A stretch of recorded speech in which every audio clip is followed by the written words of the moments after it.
কোরআনকে আমরা ফলো না করি, এই কোরআনের উপরে যদি আমরা জীবন যাপন করতে না পারি, কোরআনকে যদি আমরা নিজের মধ্যে আঁকড়ে ধরতে না পারি, তাহলে আল্লাহর হাবিব জনাবে মুহাম্মদ রাসূলুল্লাহ সাল্লাল্লাহু আলাইহি ওয়াসাল্লাম আমাদের জন্য মামলা দায়ের করবেন।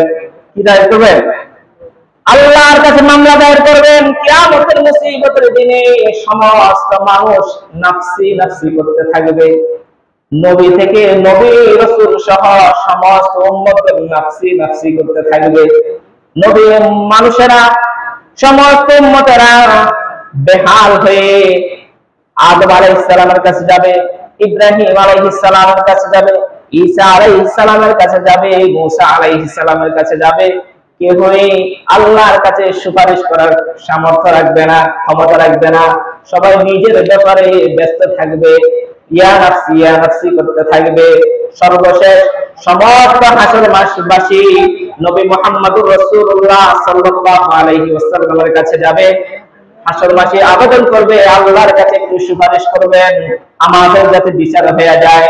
রাসূলুল্লাহ সাল্লাল্লাহু আলাইহি ওয়াসাল্লাম সিজদায় পড়ে যাবে। সিজদায় পড়ে উম্মতের দরদ নবী কান্না করতে থাকবে। কান্না করতে করতে বহুকাল চলে যাবে। এক পর্যায়ে আল্লাহ পাক রব্বুল আলামিন প্যারা হাবিবকে বলবে, হে আমার হাবিব, আর কান্না করতে হবে না, আর কান্না করতে হবে না। সিজদা থেকে মাথা উঠান, আপনার সমস্ত দরখাস্ত আমি আল্লাহ পাক রব্বুল আলামিন মঞ্জুর করে বলেন সুবহানাল্লাহ।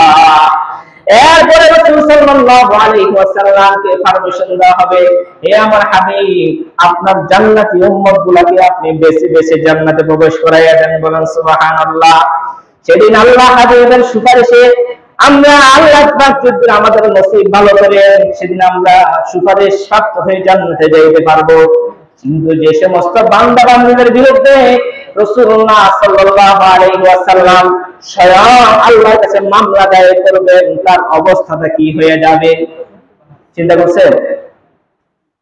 আল্লাহর হাবিবের সুপারিশ ছাড়া কিয়ামতের ভয়াবহ অবস্থা থেকে মুক্তি পাবে না। কিন্তু সে ভয়াবহ অবস্থা আল্লাহ পাক রব্বুল আলামিন হাবিব যদি আল্লাহর কাছে মামলা দায়ের করবে, ওয়াকালা রাসূলু ইয়া রাব্বি ইল্লা কওমি হাযাল কুরআনা মাহজুরা।